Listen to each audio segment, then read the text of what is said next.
Avoir un esprit d'équipe.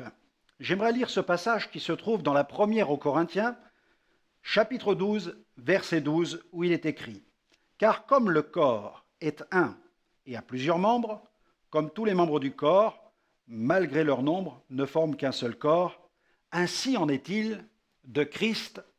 Amen. » Un comique faisait référence au sport et il disait « Il n'y a qu'un esprit dans l'équipe » et il ajoutait avec humour « C'est le mien ».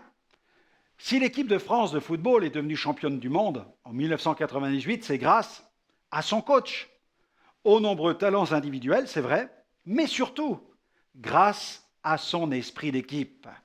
De même, l'Église n'avance pas sous l'impulsion d'une seule personne, mais grâce à la communion fraternelle. Paul emploie l'image du corps pour illustrer l'interdépendance des chrétiens dans l'œuvre de Dieu. Ce qui fait la force d'une équipe, c'est son unité, bien sûr, mais attention, unité ne signifie pas uniformité. Dieu veut l'unité dans la diversité. Il y a différentes tailles de boulons et en fonction du boulon, il y a la clé qui correspond. La petite clé comme la grosse clé est importante. Si une équipe échoue, c'est que 3 choses n'ont pas été respectées. Le travail des autres n'a pas été respecté ou honoré. Le responsable avait l'impression qu'il pouvait s'en sortir tout seul et que seule son opinion était la bonne.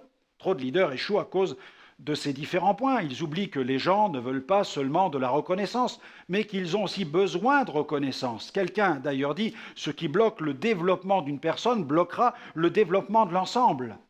Nous ne devons jamais oublier que si les gens sont sur le devant de la scène, c'est parce que d'autres travaillent dans l'ombre, dans les coulisses. Un leader ne doit donc jamais ignorer ses collaborateurs, ses équipiers ou ses collègues. Il doit respecter les 3 points suivants. Montrer aux gens qu'ils sont importants.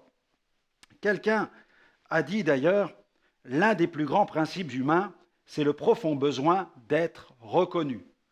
Et puis, demander aux gens leur opinion. Le salut est dans le grand nombre des conseillers. Et encore, favoriser les discussions ouvertes.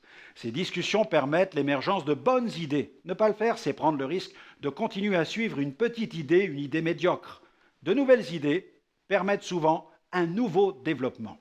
Quelle que soit la place où le Seigneur a permis que vous soyez dans l'Assemblée, souvenez-vous que vous ne pouvez travailler tout seul. Vous faites partie d'une équipe, vous faites partie du corps de Christ et vous avez besoin de votre frère, de votre sœur.